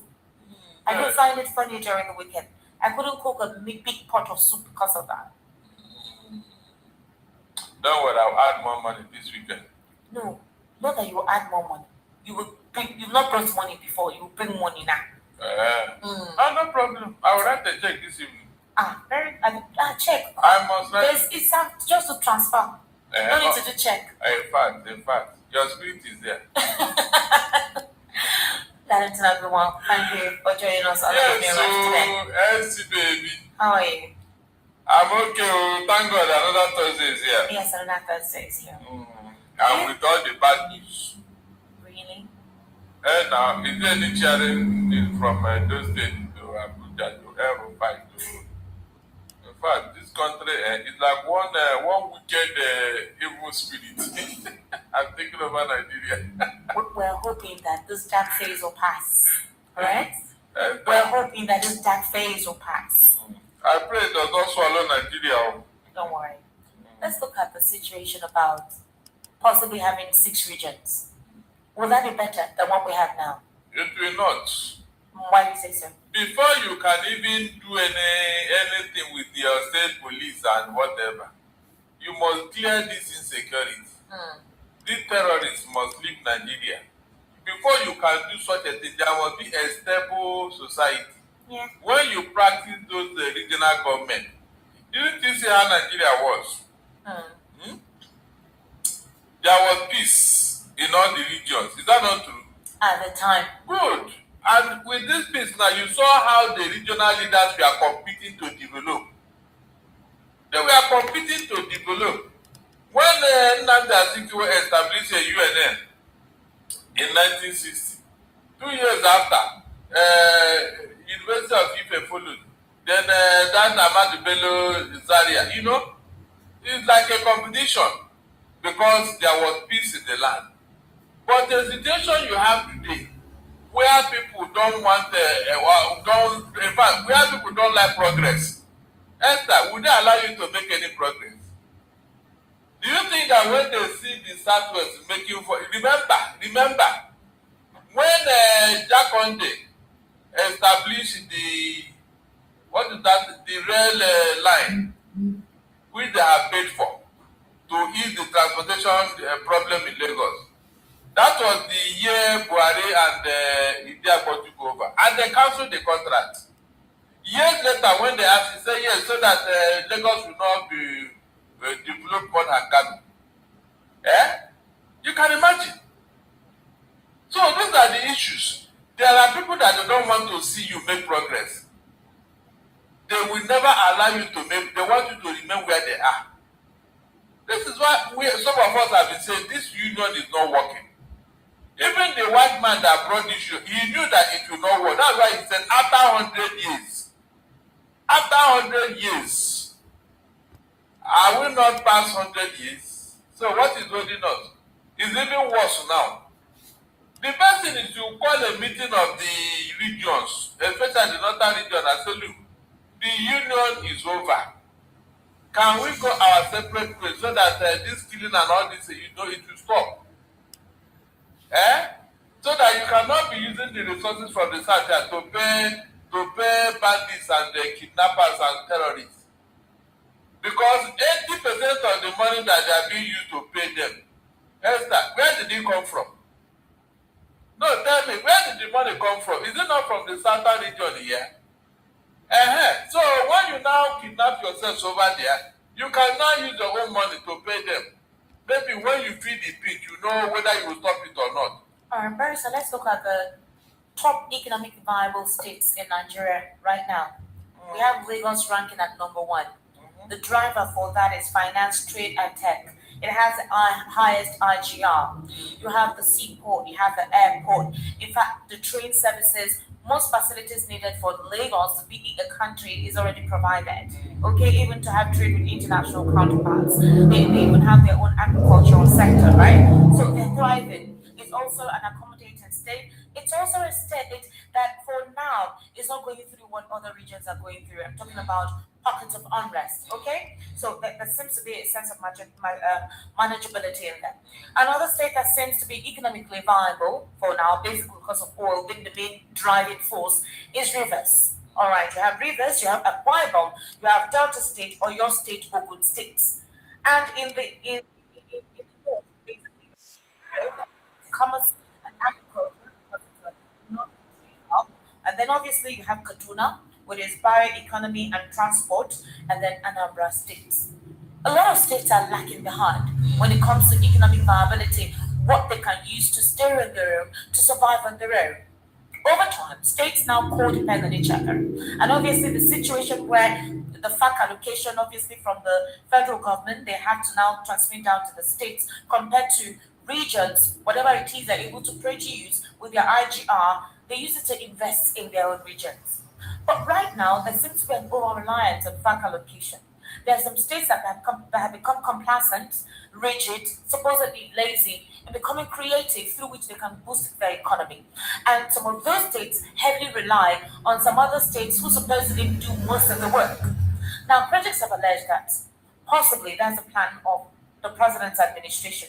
If he clinches the 2027 ticket, if he wins in 2027, there will be major shifts in a couple of his policies. The restructuring that he has been clamoring about, he would introduce it. Maybe not divide Nigeria into 6 regions, but it feels restructuring. The tax reform will indeed come into play. Certain regions may not be comfortable with it. Others say it will benefit Nigeria in a whole. But then there are other, behind-the-scenes factors that play a major role. So with what is currently being experienced as the fact that some northern states being driven away, insecurity, displacing residents, farming activities cannot take place, there is a food crisis. The food basket of the nation is now a little bit polarized because of insecurity. I'm referring to Benue, Plateau State. There is instability in those states. So obviously, there will be a heavy migration down southwest. Obviously, we're seeing what is going on in the southeast, although they're beginning to pick up to see how they can start sustaining themselves. So if there is a division, who would suffer more and who would gain more? All the states where this insecurity is prevalent, Esther, within 24 hours, it will stop. Really? Within 24 hours, it will stop. Because no region can afford to bring 2 billion naira to pay any kidnapper. No region. They will find a solution to the problem, Esther. That is just the simple truth. These guys are being overfed. They are being pampered with the federal allocation and federal money. They have a lot of cash to play with. If you go regional, Esther, no region will allow 210 trillion to be missing from their treasury. It's not possible. I mean, you know that, I know that, everybody knows that. No region will allow such an amount of money to just disappear like that for whatever reason. Esther, no region will allow insecurity to last for 24 hours within there. What are you telling me? They will go all out and round up the culprits. But because of this so-called federal whatever, people are doing whatever they like. You now brought terrorists from the north. Say they are your cousins, they are your nephews, they are your this and that. And they came in here and they are feeding fast on our resources. You are using our money to pay them. To pay them. And you know where this money is coming from. So if they are the one working out this money, they will not make that mistake. Esther, they will never make that mistake. So there is every reason for us to interrogate this union. Because it has not been beneficial to everybody. No, it has not. We need to interrogate this union. It's very important. Before we kill ourselves, because this thing may get to a head where everybody will not carry gun. And you will not blame anybody. We need to interrogate this union. There are people who like violence. There are people who like terrorism.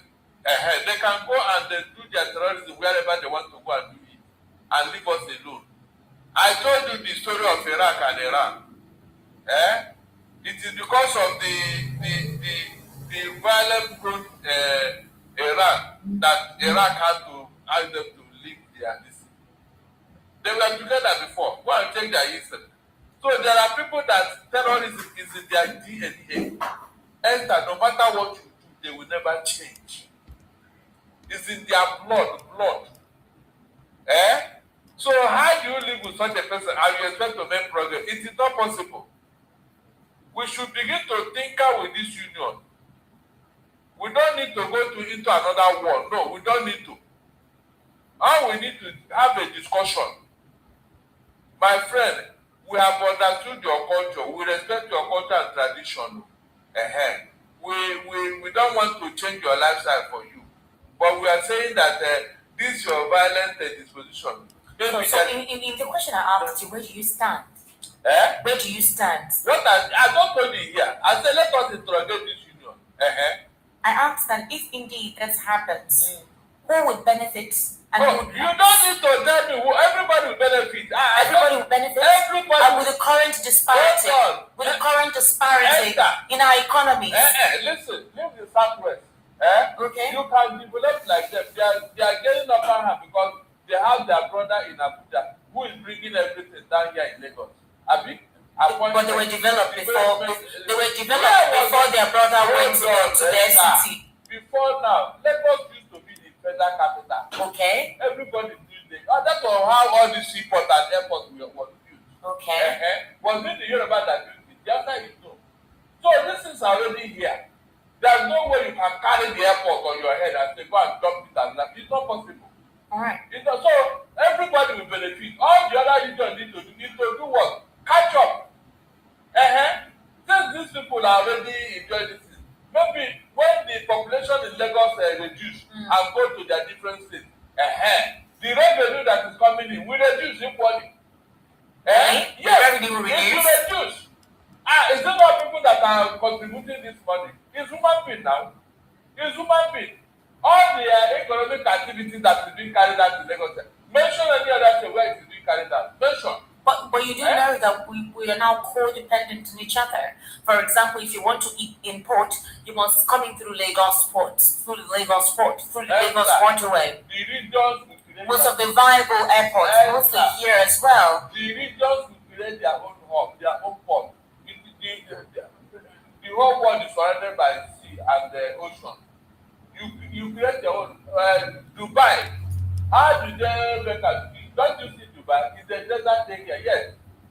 And they do not import it. You can create your own world. That is what the world is all about. You will see all the regions being creative to find solutions to their problem. That's what I'm telling you here. Definitely, the population of Lagos will reduce. There are no two ways about that. People will go out and fly their plane everywhere. The Southeastern region that used to be the fastest developing economy in the whole world before the war, they will go back to those years. Are you sure? Yes. With complaints about the kind of leaders in charge now. Esther, those leaders, we are talking of federal. Now, there will be no tribalism. It's your own leader. He came from It's your own leader. They won't even have any business. They won't have difficulty in ruling their people because they came from among them. You can assess your leader. He knows the problem of his people more than any other person. And nobody, no group of people will allow their leader to shortchange them or to steal 210 trillion. You know it can never happen. And so they will have enough money to develop. It will go back to the years of the First Republic when leaders were after what they can do for their people, not to how much they can steal. I'm telling you, all this greed will die down drastically because the leaders will be checkmated by their people. Okay, Barry, so let's look at resources, all right? For example, the North, in terms of land mass, has the largest in Nigeria as it stands. That is why they're actually needed, a deciding factor during general elections, especially with the whole, It's just land. Land does not vote now. Land does not vote, Esther. It's just empty land. It doesn't seem like that the most populated. It's a lie. When we go this regional, all these things will be interrogated. You now discover that we have been living a lie.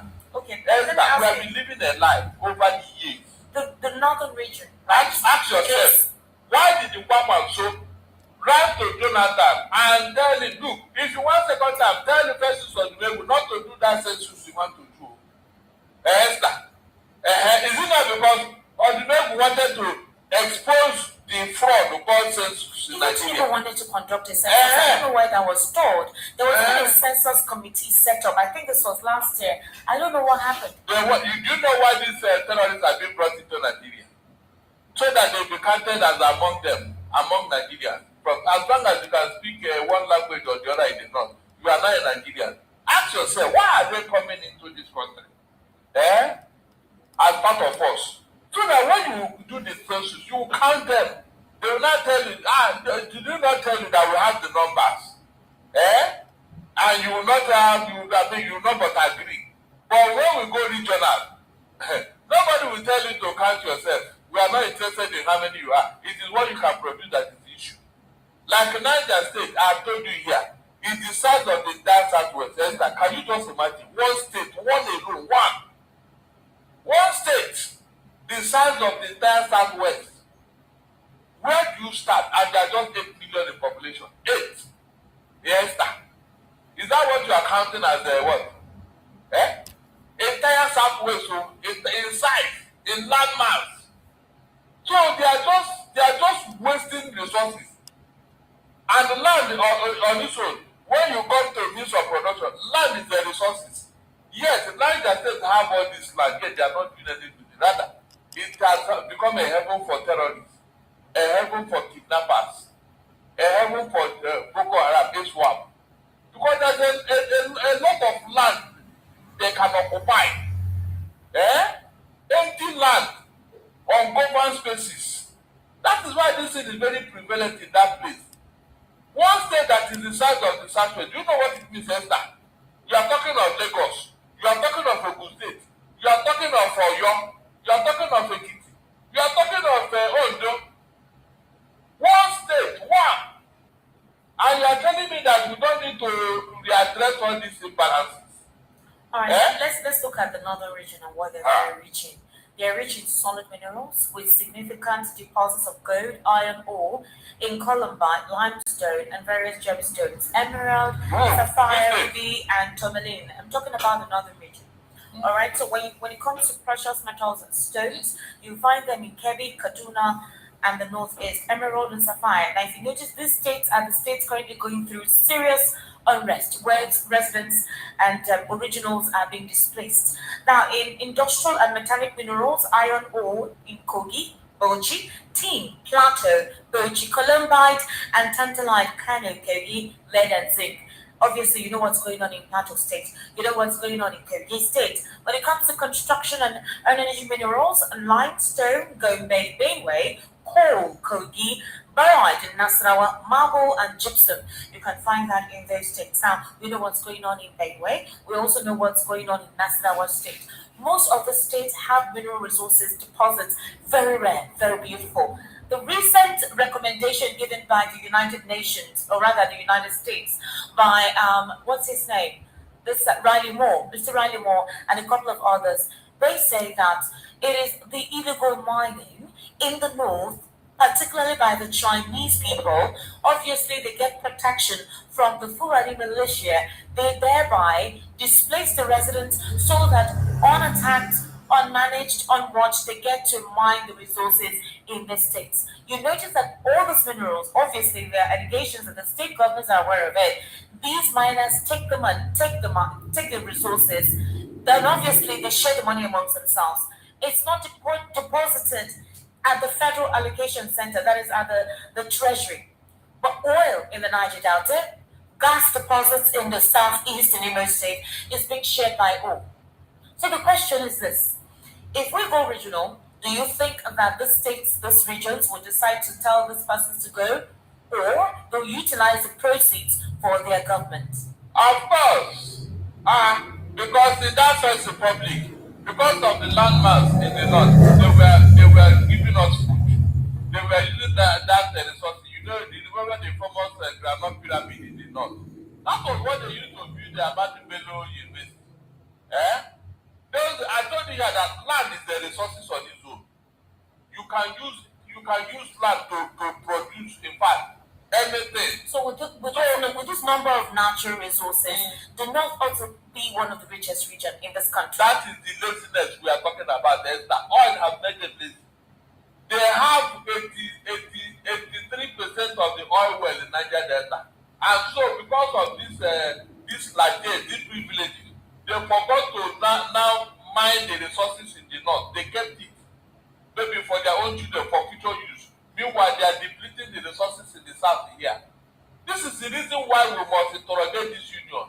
It is unbalanced. The thing is that the states that supposedly have these resources, like rivers, Bayelsa, and the likes, they still are not as developed as they ought to.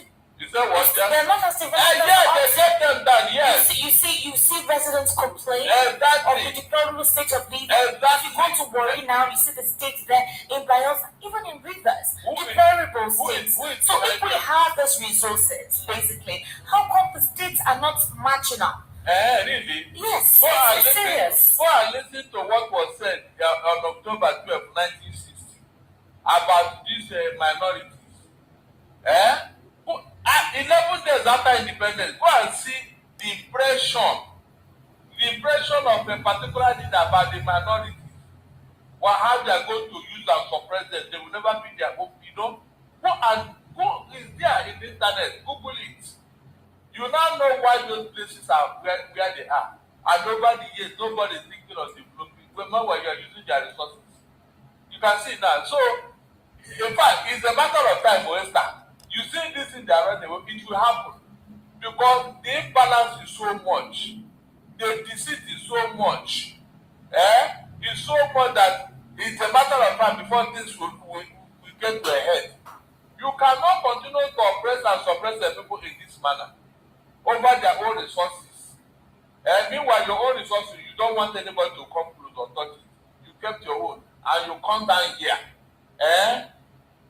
One man in Dili who was an in-law to Buhari, he had an oil well. With the money he made, with so much money, he had to pay $500 million to be a chair in the U.S. University. You can imagine.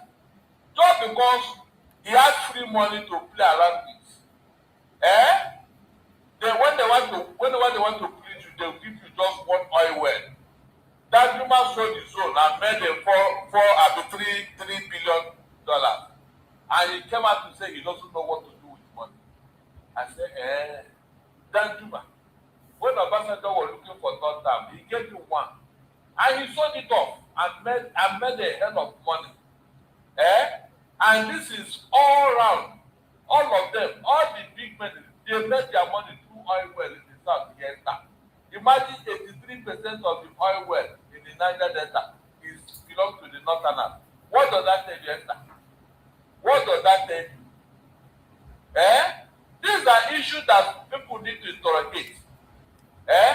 These are issues that the Southerners have been crying about. Unfortunately, our Niger Delta people, they don't even understand.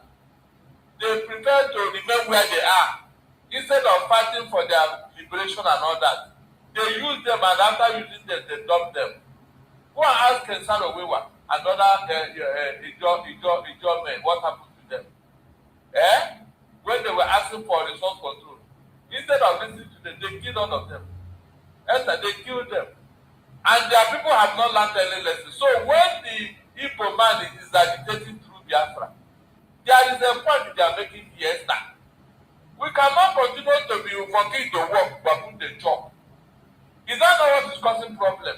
I am telling you that if this thing is done today, if we go regional today, within 24 hours, insecurity, terrorism, kidnapping will stop in the north.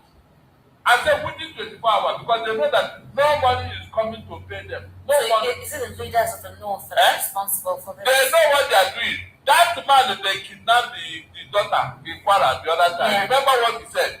He said in the night, some men with a very powerful jeep will come with food and all that to give these kidnappers. Remember? Yeah. And then when they are going, the money they paid will be loaded in Ghana must go and they will carry it away. We say we pledge the invest in the president here. Is that not true? Is that not true? So who are they doing behind it? Free money for oil money collected from Niger Delta.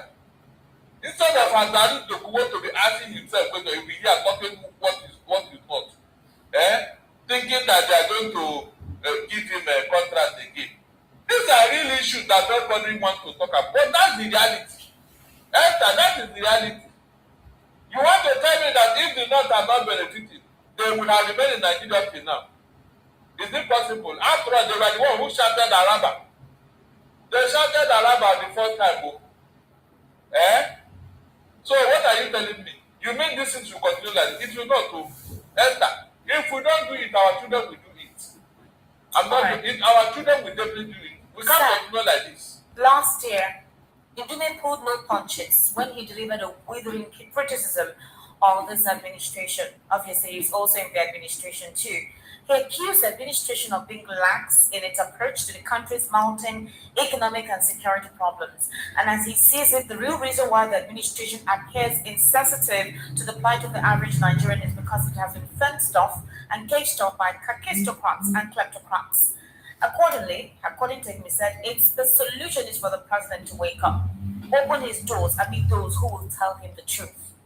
He's saying that people around the president are not telling him the truth and that the president is still asleep. But others believe that the president is not asleep, that the president very well knows what he is doing. There have been accusations in some quarters that the whole country of particular concern may have been actually promoted by the government of the day. In order not to offend some northern persons, they had to deploy the US tactics with the increasing spate of insecurity. The president has required ever since the country of particular concern designation. He has not addressed Nigeria, especially after the 2025 December 25th bomb blast. He has inquired. In fact, the president traveled out of the country for almost 2 weeks when the whole situation was very hot up until the new year. And even at that, he had not said anything. We're getting reports from his spokespersons. There are talks that indeed this would push possibly the northern leaders who have inquired about insecurity to do something. And it possibly awoke something. Well, we saw sporadic onslaughts by these terrorists. They became more brazen in dismantling Christian-dominated communities.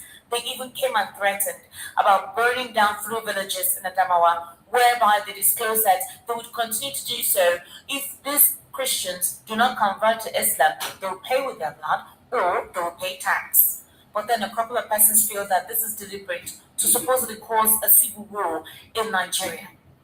The president, a couple of persons believe, or a number of persons believe, is being strategic by deliberately staying quiet, but that he intends to introduce a restructuring possibly after he clinches the tickets in 2027, or rather wins the election in 2027. Hold on. The plan is he still needs the northern bloc to support him. He cannot do anything to ruffle their feathers until after he wins the election, then he can do what he needs to do. But do you think he will be able to pull it, based on what a number of critics have said about this? I am beginning to think that Tinubu invited the Americans to protect him. Maybe for what he wants to do. He is not very sure of his protection and all that. And so he invited them here. Because since they came, they have not done anything of significant importance to the insecurity bedeviling Nigeria. So I'm beginning to think, I'm suspecting, I'm not too sure, but I'm suspecting that he brought them here maybe for protection and all that. That is one. Then 2, it will be possible for Tinubu to confront the North with the way things are going and with whatever agreement is done with them, which they have been banding about.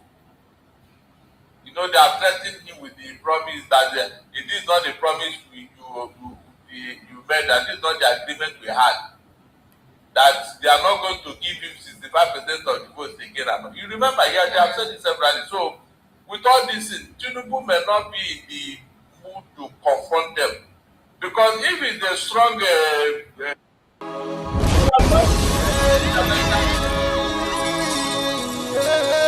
This is from Biafra's Got Talent. We are letting Biafrans know the reason why we should remember those who gave their lives for us, those who died, that we may live. You died to end my suffering. You died fighting for my freedom. Your blood is the seed of redemption. You are my inspiration. The deed no wrong, but them military shots at them. 67 to 70, we remember them. 2016, 38 May, memories still deep to now. Till today, wonder why they refuse to publish.